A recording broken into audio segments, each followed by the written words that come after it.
आत्मिक बंधुओं, भाइयों एवं बहनों, नव वर्ष की शुभ मंगल बेला में श्री सद्गुरुदेव भगवान के चरण कमलों का ध्यान करते हुए, नाम का स्मरण करते हुए कुछ सत्संग विचार आपके सामने प्रस्तुत कर रहा हूँ। ध्यान पूर्वक आप लोग श्रवण करेंगे। सबसे पहले आप सभी को, जो भी देश विदेश के अंदर महात्मा भाईगण हैं, प्रेमी भक्तगण हैं, गुरु महाराज जी के शिष्य हैं, अनुयायी हैं, सबको मैं नव वर्ष की शुभ मंगल कामना व्यक्त करता हूँ। ये नव वर्ष आप सबके लिए मंगलमय हो, कल्याणमय हो, शुभकर हो। प्यारे भाइयों बहनों, नव वर्ष के शुभ उपलक्ष्य में इस सत्संग कार्यक्रम का आयोजन किया गया है। हमारे जीवन का उद्देश्य क्या है? हम चाहते हैं ये नव वर्ष हमारा मंगलमय हो, लेकिन मंगल करने वाला, अमंगल का नाश करने वाला, शुभ गुणों को देने वाला परमपिता परमात्मा का नाम है। सारे अरिष्टों को समन करने वाले एकमात्र सद्गुरुदेव भगवान हैं। एक शिष्य प्रार्थना करता है, गुरु के सुमिरन मात्र से नाशत विघ्न अनंत, ताति सर्व आरंभ में ध्यावत हे सब संत। गुरु महाराज जी के स्मरण करने मात्र से, उनके अलौकिक स्वरूप का ध्यान करने मात्र से सारे अमंगलों का नाश होता है, विघ्नों का नाश होता है और शुभ गुणों का उदय होता है। एक शिष्य ब्रह्म मुहूर्त में उठकर प्रतिदिन सबसे पहले अपने सद्गुरु के चैतन्य स्वरूप का हृदय में ध्यान करे, और जब सद्गुरु के सगुण स्वरूप का हृदय में ध्यान करता है शिष्य, तो गुरु महाराज जी कृपा कर उसके सारे विघ्न बाधाओं को दूर करते हैं। उसके चित्त के ऊपर जो मल विक्षेप आवरण है, जैसे सूर्य के प्रकाश को बादल ढक लेता है, और जब तक बादल सामने रहता है, सूर्य के प्रकाश से हम वंचित रह जाते हैं, सारे संसार के अंदर अंधेरा रहता है। इसी तरह सच्चिदानंद परमात्मा का हम सबके हृदय मंदिर में परम प्रकाश है, लेकिन चित्त रूपी दर्पण के सामने मल विक्षेप और आवरण है। बादल की तरह वो हमारे चित्त को ढके हुए है और हमारे चित्त पर प्रकाश आने नहीं देता, आत्मा को प्रकाशित होने नहीं देता। जब हम चैतन्य सद्गुरु का हृदय में ध्यान करते हैं सर्वप्रथम, तो ये मल विक्षेप आवरण हट जाता है और गुरु महाराज जी हमारे हृदय के अंदर परमात्मा के प्रकाश को प्रकट कर देते हैं। तो इसलिए जितने भी शास्त्र हैं शिष्य और भक्तों के, उसमें आप पाएंगे कि हर जगह लिखा है, हर शिष्य को प्रतिदिन ब्रह्म मुहूर्त में उठकर अपने सद्गुरु का हृदय मंदिर में ध्यान करना चाहिए। और हृदय मंदिर में सद्गुरु का ध्यान करने के बाद जो सद्गुरु ने साधना बताई है, अध्यात्म ज्ञान की साधनाएं बताई है, उसका नित्य नियम से वह अभ्यास करे ध्यान करने का। परमात्मा परम प्रकाश स्वरूप है, लेकिन वही आंखों से देखा नहीं जाता। सद्गुरु महाराज हृदय के नेत्र को खोल देते हैं, ज्ञान के नेत्र को खोल देते हैं, और तब हृदय के अंदर परमात्मा के प्रकाश का, अलौकिक प्रकाश का दिग्दर्शन होता है। गुरुवाणी के अंदर कहा गया है, बलिहारी गुरु आपने दे हारी सदवार, जिन मानुष्य देवते कियो करत न लागी वार, जेसो चांदा उगवे सूरज चढ़े हजार, एते चान हो दिया गुरु बिन गोहर अंधार, ज्ञान अंजन गुरु दिया अज्ञान अंधेर विनाश, हर कृपाते संत भेटिया नानक मन प्रकाश। गुरु की बलिहारी जाता है शिष्य अपने आप को समर्पित कर देता है गुरु महाराज जी के सामने, और जब वह पूर्ण समर्पित करता है, गुरु महाराज जी उसके ज्ञान नेत्र को उघाड़ देते हैं, खोल देते हैं, अज्ञानता को मिटा देते हैं और इतना प्रकाश है हर व्यक्ति के हृदय मंदिर में परमात्मा का कि सैकड़ों सूर्य चंद्रमा एक साथ आकाश में उदित हो जाए, उससे भी अधिक प्रकाश है हर मानव के हृदय मंदिर में। लेकिन जब तक सच्चे सद्गुरु की कृपा नहीं होती है, उनका हमें जीवन में मार्गदर्शन नहीं मिलता है, अध्यात्म ज्ञान नहीं मिलता है, हमारे हृदय में, हमारे चित्त पर अंधेरा ही रहता है। इसलिए शिष्य हमेशा सद्गुरु का पहले ध्यान करे। सद्गुरु महाराज जी स्वच्छ और निर्मल वस्त्र को धारण किए हुए हैं। उनके गले में मोतियों की माला है या फूलों की माला है। गुरु महाराज जी के नेत्र कमल की तरह सुंदर हैं। उनका मुख कमल प्रफुल्लित है, वह मंद मंद मुस्कुरा रहे हैं।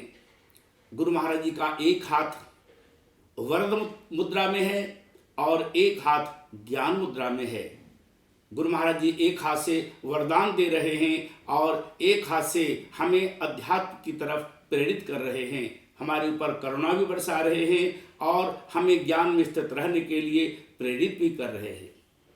जब सगुरु स्वरूप का ध्यान करते हैं तब गुरु महाराज जी की कृपा होती है और हमारे हृदय के ऊपर जो, चित्त के ऊपर जो मल विक्षेप का आवरण है, वह जो काइयाँ है वह धुल जाती है, वह साफ हो जाती है, चित्त निर्मल हो जाता है और तब उसमें परमात्मा का स्वरूप दिखाई पड़ता है। जैसे दर्पण होता है, दर्पण पर पहले से मैल जमा हुआ है, तुम अपने चेहरे को कितना भी धोते रहें, दर्पण में वह दिखाई नहीं पड़ता हमारा सुंदर स्वरूप। उसी तरह अगर चित्ररूपी दर्पण पर मैल जमी है, काइयाँ जमी है, धूल जमी है, तो परमात्मा का जो प्रकाश, परम प्रकाश है, जो सारे संसार को प्रकाशित करने वाला है, हमारे चित्त पर उसका दर्शन नहीं होता है, हम उसका दर्शन नहीं कर पाते हैं। गुरु महाराज उस मल विक्षेप आवरण को हटा देते हैं और तब हृदय में प्रकाश प्रकट होता है। गुरु महाराज जी ने हमें अध्यात्म ज्ञान की साधना बताई है। अध्यात्म ज्ञान की 4 साधनाएं बताई गई है, जिसे साधन चतुष्टय कहते हैं या संतों की भाषा में उसे ज्ञान की 4 प्रक्रिया कहते हैं। परमात्मा का परम प्रकाश, उसका हम दर्शन कैसे करें? परमात्मा का जो परम प्रकाश है इन आंखों से नहीं देखा जाता, ज्ञान नेत्र के द्वारा देखा जाता है और गुरु महाराज जी ज्ञान नेत्र खोलकर हमें परमात्मा के दर्शन की साधना बता देते हैं, टेक्निक बता देते हैं। गुरु महाराज जी ने अनाहत नाद श्रवण करने की हमें साधना बताई है, जो नाद ब्रह्म, जो बिना बजाए बजता रहता है, जो सबके हृदय के अंदर है और जो इन कानों से सुना नहीं जाता है, उसके सुनने की विधि क्या है, साधना क्या है, गुरु महाराज जी साधन बताते हैं। और साधक को, एक शिष्य को गुरु महाराज जी के बताए गए मार्ग के अनुसार प्रतिदिन अनाहत नाद के श्रवण करने की भी साधना करनी चाहिए। उसमें बड़ा आनंद है और जब साधक साधना करता है तो वह आनंद मगन हो जाता है और प्रकाश भी दिखाई पड़ने लगता है, प्रकाश का भी दर्शन होता है नाद ब्रह्म का श्रवण करने से। गुरु महाराज जी ने श्वास श्वास में नाम सुमरण की विधि बताई है। कृष्ण कहते युद्ध भी करो और निरंतर सुमरण करो। निरंतर सुमरण करने के लिए कृष्ण कहते हैं, लेकिन कहते हैं युद्ध का परित्याग मत करो, धर्म की रक्षा के लिए तुम्हें अपने कर्तव्य कर्मों का निर्वहन भी करना है। लेकिन जो अध्यात्म ज्ञान के अंतर्गत जो नाम की साधना बताई गई है, नाम का स्मरण करते हुए, निरंतर स्मरण करते हुए अपने कर्तव्य कर्मों का निर्वहन करना है। कोई नौकरी करता है, बिजनेस करता है, व्यापार करता है, अपने जीविकोपार्जन के लिए कुछ न कुछ वह उद्योग करता है, वह उद्योग करे, वह उन कार्यों को करे, कर्तव्य कर्मों को करे। लेकिन कर्तव्य कर्मों के करते हुए भी निरंतर सुमरण हम कैसे करें? वह निरंतर स्मरण की साधना क्या है? वह निरंतर स्मरण कैसे किया जाता है? वह नाम सबके श्वासों में गुप्त रूप से छिपा हुआ है। हर श्वास में बिना बोले, बिना उच्चारण किए, बिना ओठ हिलाए, बिना दांत हिलाए भगवान के नाम का अजपाजाप होता रहता है। उपदेश नहीं लिया था तब भी अजपाजाप होता रहता था, उपदेश लेने के बाद भी, दीक्षा लेने के बाद भी अजपाजाप होता रहता है। 24 घंटे हम श्वास लेते हैं 24 घंटे में हम 21,600 श्वास लेते हैं और बिना बोले, बिना उच्चारण किए, बिना ओठ हिलाए हर श्वास में भगवान के नाम का जपा जाप होता है। लेकिन सुमरन कौन सा कहलाता है? सुमरन का अर्थ होता है स्मरण। संस्कृत के स्मरण शब्द का ही अपभ्रंश है सुमरन, और जिसका अर्थ होता है याद करना। श्वासों में नाम का जपा जाप होता है, लेकिन सुमरन वह कहलाएगा जिन श्वासों में नाम की हम याद रखते हैं। और उसके लिए बैठकर प्रतिदिन हर साधक को, हर शिष्य को, हर अनुयायी को नाम के सुमरन की साधना करनी चाहिए, नाम सुमरन का अभ्यास करना चाहिए। और जब नाम सुमरन का हम अभ्यास करते हैं, निरंतर अभ्यास करते हैं तो धीरे धीरे नाम हमारे मन को खींचने लगता है अपनी ओर। जैसे पावरफुल मैग्नेट है, शक्तिशाली चुंबक है, उसके आसपास ऑलपिन पड़े हुए रहते हैं। उस शक्तिशाली चुंबक में इतना आकर्षण है, वह अपनी ओर सारे ऑलपिन को खींच लेता है, अपने में चिपका लेता है। मनुष्य की चित्त वृत्तियाँ इसी तरह माया में फैली हुई है। घर में, परिवार में, नौकरी में, धंधे में, बिजनेस में, व्यापार में, बेटा में, बेटी में हमारी वृत्तियाँ बिखरी हुई हैं, हमारा चित्त बिखरा हुआ है। और नाम हमारे मन को, हमारे चित्त की वृत्तियों को, बिखरी हुई वृत्तियों को हर तरफ से समेटकर अपनी ओर खींचता है। और जो जो हमारा मन ऊपर ऊर्ध्व गति को नाम की तरफ जाता है, धीरे धीरे नाम में जाकर हमारा मन शांत हो जाता है, चित्तवृत्तियाँ एकाग्र हो जाती हैं और हमारा मन शांत हो जाता है।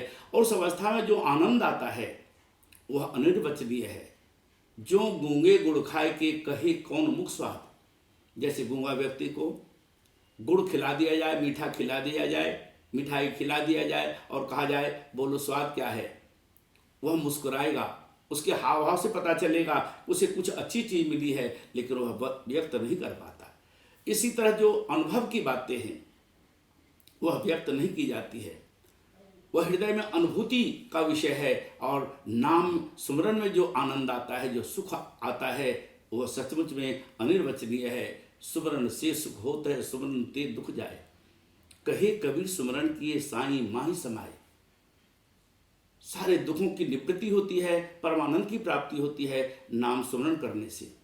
हमारे अंदर जितने भी, हमारे सामने जो विघ्न बाधाएं हैं, हमारे अंदर जितने भी संकट हैं, उस सब संकटों से हमारा निवारण करता है नाम। जिन भक्तों के ऊपर कष्ट पड़ा, 4 प्रकार के भक्त होते हैं। चारों भक्तों में आर्थ है, अर्थार्थी है, जिज्ञासु है और ज्ञानी है। चारों भक्तों को नाम प्रिय है, लेकिन ज्ञानी के लिए नाम के सिवा और कोई साधन नहीं है। भक्त नाम पुकारता है, दुख में, विपत्ति में आकर के विपत्ति निवारण के लिए वह परमात्मा के नाम का सुमरण करता है और नाम से उसके दुखों की निवृत्ति होती है। ऐसे भक्त आर्त भक्त कहलाते हैं। जो भक्त धन की कामना से, ऐश्वर्य की कामना से, वैभव की कामना से, राज्य की कामना से, पद की कामना से नाम का स्मरण करते हैं, ऐसे भक्त को अर्थार्थी भक्त कहा गया है। कुछ भक्त जिज्ञासु प्रवृत्ति के होते हैं। भगवान का नाम क्या है, भगवान का स्वरूप क्या है, वो नाद ब्रह्म क्या है, वह जानना चाहता है, उसके अंदर जिज्ञासा है उत्तरोत्तर उस परमात्मा को तत्व से जानने की। ऐसे भक्त को जिज्ञासु भक्त कहा गया है। लेकिन जो चौथे प्रकार का भक्त है, जो उत्तम कोटि का माना जाता है, उसे सिर्फ नाम प्रिय है। वह निष्काम भाव से नाम का स्मरण करता है। वचन कर्म मन मूरी गति, भजन करहि निह काम, ताकि हृदय कमल में सदा करो विश्राम। ऐसा रामचंद्र जी महाराज रामचरितमानस के अंदर कहते हैं कि जो मन से, वचन से और कर्म से, निष्काम भाव से मेरा भजन करता है, मेरी शरणागत है, ऐसे भक्त के हृदय कमल में मैं निवास करता हूँ। तो चारों भक्तों को नाम प्रिय है, लेकिन ज्ञानी के लिए नाम सबसे अधिक प्रिय है। वह हमेशा नाम स्मरण करता है, लेकिन नाम स्मरण करता है वह निष्काम भावना से। इस तरह 4 प्रकार के भक्त हैं भगवान के, चारों ही प्रिय भक्त हैं भगवान के। आर्त, अर्थार्थी, जिज्ञासु और ज्ञानी। लेकिन ज्ञानी सर्वश्रेष्ठ भक्त कहलाते हैं। उस नाम को जानकर, सदगुरु की शरण में जाकर नाम को जानकर नाम का सुमरण करना चाहिए। हमारे अंदर अमृतत्व है, वह अमृत हमारे अंदर हमेशा रहता है। माता के गर्भ में हम उस अमृत का पान करते थे, माँ के गर्भ में हम उल्टे लटके हुए थे, माँ वहाँ हमें दूध पान नहीं करा रही थी, लेकिन उस अमृत की शक्ति से ही हमारे शरीर का दिन प्रतिदिन विकास हो रहा था, हमारे शरीर विकसित हो रहे थे, इंद्रियाँ विकसित हो रही थी, वह अमृत की शक्ति से, और वह अमृतत्व हमारे अंदर है। उसी का पान भगवान शंकर करते थे, उसी का पान महात्मा कबीर करते थे, गुरु गोरखनाथ करते थे। उस साधना को समय के सच्चे सदगुरु की शरण में जाकर जानना चाहिए। वह साधना अध्यात्म की साधना है, वह इंद्रियों तक सीमित नहीं है। ये चारों साधनाओं के द्वारा हम परमात्मा को प्राप्त करते हैं। परमात्मा में मिलने की ये चार साधनाएं हैं। भगवान विष्णु की हम चार भुजाओं को देखते हैं, चतुर्भुज रूप भगवान को हम देखते हैं। चित्रों में बने हुए भगवान विष्णु की चार भुजाएं हैं। एक में चक्र है, एक में शंख है, एक में गदा है, और एक में कमल का फूल है। जो चक्र है उसमें शाइनिंग हो रही है, वह चमक रहा है, उससे प्रकाश निकल रहा है। प्रकाश रूप परमात्मा का प्रतीक है भगवान विष्णु के भुजा में सुशोभित वह चक्र। दूसरी भुजा में शंख है, शंख नाद का प्रतीक है, अनाहद नाद का प्रतीक है।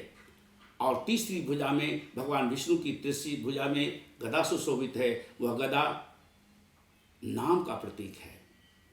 नाम रूपी गदा हम सब के अंदर है। जैसे भगवान विष्णु राक्षसों का संहार करते थे अपनी गदा से, उसी तरह हमारे अंदर काम है, क्रोध है, लोभ है, मोह है, अहंकार है।